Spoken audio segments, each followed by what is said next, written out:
मित्रांनो, त्या भयानक लाटांशी झुंज देत अक्षरशः लाटांच्या अंगावर स्वार होऊन आम्ही पोहोचणार होतो त्सुनामी आयलँडवर. 3 तासांचा समुद्रातला तो प्रवास, ती पाण्याची भीती आणि आत्ता जे समोर येणार होतं ना, ते तुम्ही तुमच्या डोळ्यांनीच बघा.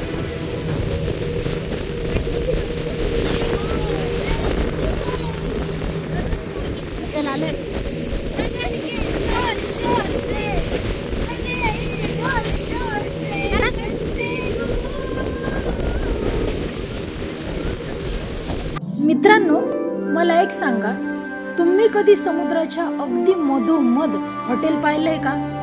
जिथे चौबाजूंनी पाणीच पाणी आहे आणि मध्यभागी चक्क हॉटेल आहे. छोटी छोटी हॉटेल्स ज्यामध्ये तुम्हाला उकडीचे मोदक, गरम गरम वडापाव, सँडविच, घावणे असे बरेच पदार्थ जे की तुम्हाला समुद्राच्या मध्ये खायला भेटतील. नाही बघितलंय ना? चला तर मग माझ्यासोबत मी तुम्हाला दाखवते समुद्राच्या मध्ये असणारे हॉटेल.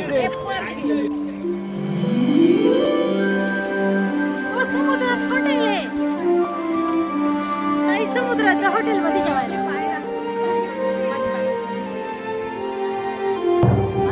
किती मस्त रीती.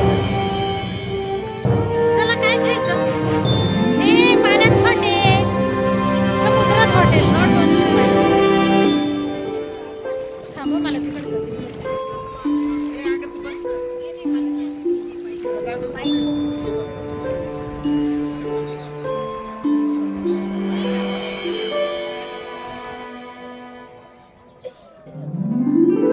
3 तास समुद्रात काढल्यानंतर भूक तर अशी लागली होती की विचार करू नका.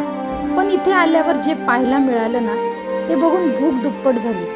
आमचं कोकणचं वैभव म्हणजे उकडीचे मोदक, त्यासोबत गरमागरम आंबोली, घावणे, मिसळपाव आणि वाफाळलेला वडापाव. समुद्राच्या मध्यभागी बसून पाण्याचा आवाज ऐकत हे पदार्थ खाताना जो आनंद मिळतोय ना, तो जगातल्या कुठल्याही 5 स्टार हॉटेलमध्ये मिळणार नाही. पोट तर भरलं आमचं, पण मन मात्र भरत नव्हतं.